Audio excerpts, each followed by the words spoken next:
राधे राधे, हरे कृष्ण। आप सभी को अक्षय तृतीया के पावन पर्व की हार्दिक शुभकामनाएं और आप सभी को परशुराम जयंती की भी बहुत बहुत शुभकामनाएं। प्रिय श्रोताओं, हमारी वैदिक संस्कृति अत्यंत गूढ़, वैज्ञानिक और दिव्य परंपराओं से परिपूर्ण है। यहाँ समय की गणना केवल साधारण दिनों और महीनों के आधार पर नहीं की जाती, बल्कि सूर्य और चंद्रमा की गति के अनुसार तिथियों, मासों और विशेष पर्वों का निर्धारण किया जाता है। और इन्हीं पवित्र तिथियों में से एक अत्यंत शुभ और दिव्य तिथि है अक्षय तृतीया। अक्षय का अर्थ है जिसका कभी क्षय ना हो, और तृतीया का अर्थ होता है तीसरा, यानी महीने की तीसरी तिथि, अर्थात वैशाख मास के शुक्ल पक्ष की तृतीया तिथि वो पावन दिवस है जिसे सनातन धर्म में अक्षय तृतीया के रूप में मनाया जाता है। शास्त्रों में इस तिथि को अत्यंत शुभ और मंगलकारी बताया गया है, क्योंकि इस दिन किया गया कोई भी पुण्य कर्म, दान, जप, तप, यज्ञ, पूजा या फिर आध्यात्मिक साधना कभी नष्ट नहीं होती। सामान्यतः जब हम कोई शुभ कार्य करते हैं तो उसके लिए शुभ मुहूर्त देखने की आवश्यकता होती है, लेकिन वर्ष में कुछ ऐसे दिव्य दिन भी आते हैं जब किसी भी शुभ कार्य को करने के लिए अलग से कोई भी मुहूर्त या पंचांग देखने की आवश्यकता नहीं होती। और अक्षय तृतीया भी उन्हीं दुर्लभ और अत्यंत पवित्र तिथियों में से एक है। इस दिन किया गया प्रत्येक शुभ कार्य स्वयं ही सिद्ध और मंगलकारी माना जाता है। शास्त्रों में वर्णन है कि इस संसार में हर कर्म का फल निश्चित है। अगर हम पुण्य कर्म करते हैं तो उसका फल सुख के रूप में हमें मिलता है, और अगर हम पाप कर्म करते हैं तो उसका फल दुख के रूप में हमें भोगना ही होता है। यही कारण है कि हमारे जीवन में आने वाले सुख और दुख वास्तव में हमारे ही पूर्व जन्म के कर्मों का परिणाम होते हैं। लेकिन अक्षय तृतीया का दिन इन सब से कुछ अलग और विशेष माना गया है। इस दिन जो भी आध्यात्मिक साधना, भगवान की भक्ति, जप, तप या दान या कथा श्रवण आदि किया जाता है, उसका फल कभी समाप्त नहीं होता, बल्कि वह अक्षय अर्थात अनंत काल तक फल देने वाला बन जाता है।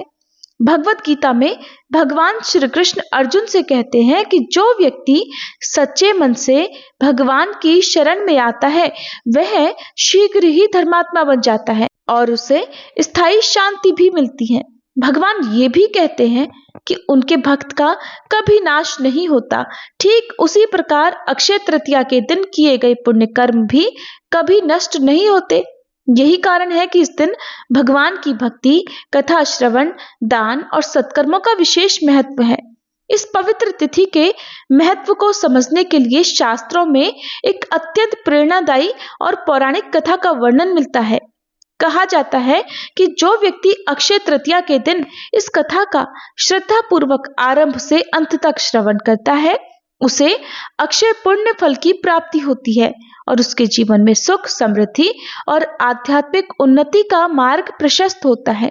तो आइए आज इस पावन अवसर पर हम सभी मिलकर उस दिव्य और प्रेरणादायक कथा का श्रवण करते हैं, जो हमें कर्म के सिद्धांत, भगवान की भक्ति और जीवन के सच्चे सुख का मार्ग दिखलाने वाली है। लेकिन कथा का आरंभ करने से पहले एक छोटी सी विनम्र प्रार्थना है कि अगर आप हमारे चैनल पर पहली बार आए हैं और आपने अभी तक हमारे इस चैनल को सब्सक्राइब नहीं किया है तो कृपया इसे अवश्य ही सब्सक्राइब कर लें और नोटिफिकेशन बेल को भी ऑन कर लें, ताकि आपको हमारी वैदिक संस्कृति, सनातन परंपरा और शास्त्रों से जुड़ी प्रामाणिक कथाएं और ज्ञान नियमित रूप से प्राप्त होते रहें। तो आइए इस दिव्य कथा का आरंभ करते हैं। प्राचीन काल की बात है, जब ये पृथ्वी अनेक महान राजाओं, तपस्वी, ऋषि मुनियों और धर्मपरायण लोगों से सुशोभित थी। उस समय समाज में धर्म, सत्य और सदाचार का विशेष महत्व था। चारों ओर धार्मिक वातावरण था और लोग अपने जीवन को धर्म के मार्ग पर चलाने का प्रयास करते थे। फिर भी संसार में कर्म का नियम सभी पर समान रूप से लागू ही होता है। उसी समय एक नगर में एक ब्राह्मण दंपत्ति निवास करते थे, जो कि अत्यंत धार्मिक और भगवान के प्रति श्रद्धा रखने वाले थे। लेकिन उनके जीवन में एक बड़ी कठिनाई थी कि वे अत्यंत निर्धन थे और उनके पास जीवन यापन करने के लिए भी पर्याप्त साधन नहीं थे। इतना ही नहीं, उन्हें अभी तक संतान सुख भी प्राप्त नहीं था, इसलिए वे संतान सुख से भी वंचित थे।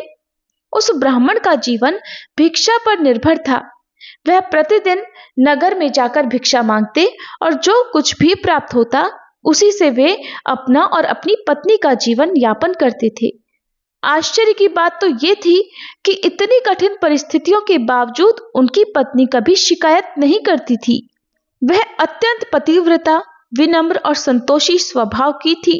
अपने पति की सेवा करना और भगवान का स्मरण करना उसके जीवन का मुख्य आधार था। एक दिन जब ब्राह्मण भिक्षा मांगकर घर लौटे तो उनकी पत्नी ने अत्यंत विनम्रता से कहा, हे स्वामी, आप प्रतिदिन इतना परिश्रम करते हैं, लेकिन फिर भी हमारे जीवन में अभाव ही अभाव है। हमारे भाग्य में तो संतान सुख भी नहीं है। न जाने कौन सा कर्म ऐसा हमने पूर्व जन्म में किया होगा जिसके कारण हमें इस जीवन में इतना कष्ट सहना पड़ रहा है। मैंने तो सुना है कि इस समय हमारे नगर में महान ऋषि वशिष्ठ पधारे हुए हैं। वे तो त्रिकालदर्शी हैं और भूत, वर्तमान और भविष्य का ज्ञान रखते हैं। यदि आप उनके पास जाकर हमारी इस अवस्था का कारण और उसका उपाय पूछें तो संभव है कि हमें कोई समाधान मिल जाए। पत्नी की ये बात सुनकर ब्राह्मण को भी ये उचित लगा। अगले ही दिन वे महान ऋषि वशिष्ठ के आश्रम में पहुंचे और श्रद्धा पूर्वक उन्हें प्रणाम किया। हाथ जोड़कर विनम्रता से उन्होंने अपनी समस्या उन्हें बताई और कहा, हे ऋषिवर, आप तो त्रिकालज्ञ हैं। कृपया बताइए कि किस कारण से मुझे इस जीवन में निर्धनता और संतानहीनता का कष्ट भोगना पड़ रहा है और इससे मुक्ति पाने का उपाय क्या है। तब ऋषि वशिष्ठ ने ध्यान लगाकर ब्राह्मण के पूर्व जन्म के कर्मों का स्मरण किया और फिर शांत स्वर में बोले, हे पुत्र, पिछले जन्म में तुम अत्यंत धनी व्यक्ति थे और तुम्हारे कई पुत्र भी थे, लेकिन तुम अत्यंत कृपण अर्थात कंजूसी स्वभाव के थे।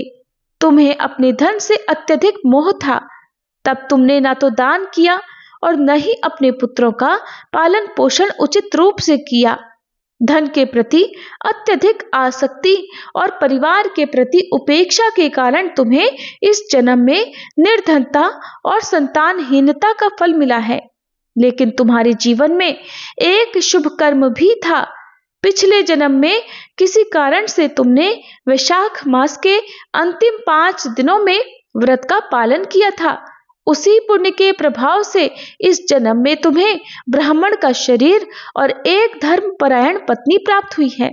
यदि तुम इस जन्म में वैशाख मास के 7 दिनों तक भगवान श्री कृष्ण की भक्ति, जप और व्रत का पालन करोगे और विशेष रूप से अक्षय तृतीया के दिन भगवान की पूजा करोगे तो तुम्हारा ये अभिशाप अवश्य ही समाप्त हो जाएगा।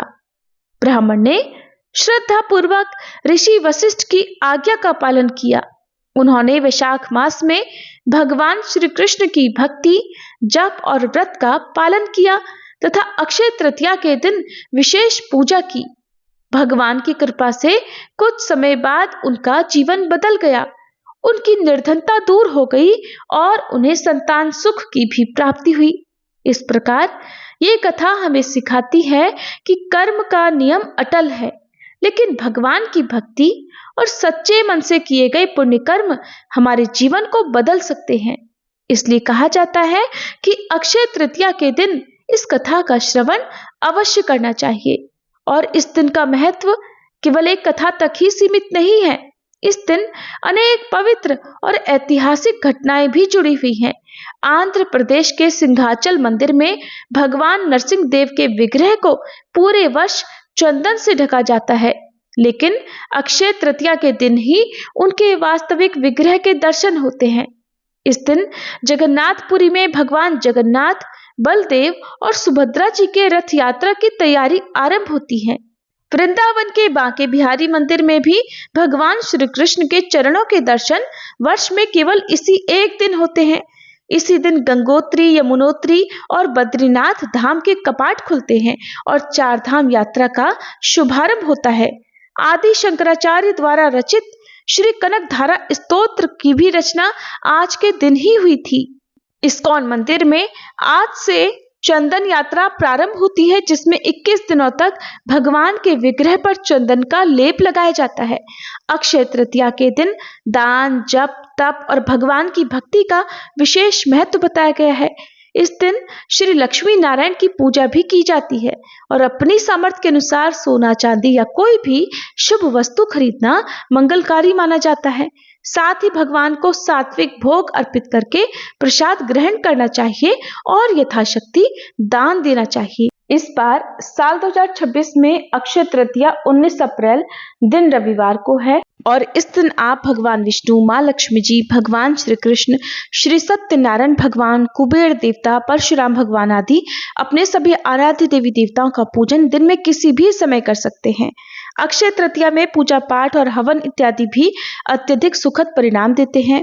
अगर सच्चे मन से भगवान से जाने अनजाने में किए गए अपराधों के लिए क्षमा याचना की जाए तो भगवान अपने भक्तों को क्षमा कर देते हैं और उन्हें सत्य, धर्म और न्याय की राह पर चलने की शक्ति प्रदान करते हैं।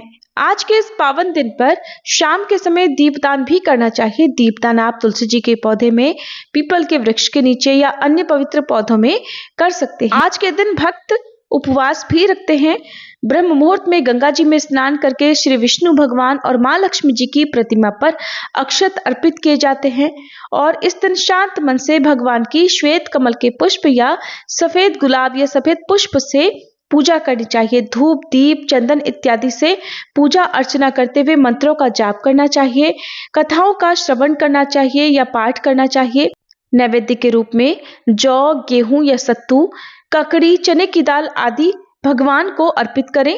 भगवान विष्णु या भगवान कृष्ण के भोग में तुलसी का पत्ता रखकर ही भगवान को नैवेद्य अर्पित करें। इस दिन ब्राह्मणों को भोजन करवाएं या फिर कच्चा अनाज दान में दें और उनका आशीर्वाद प्राप्त करें।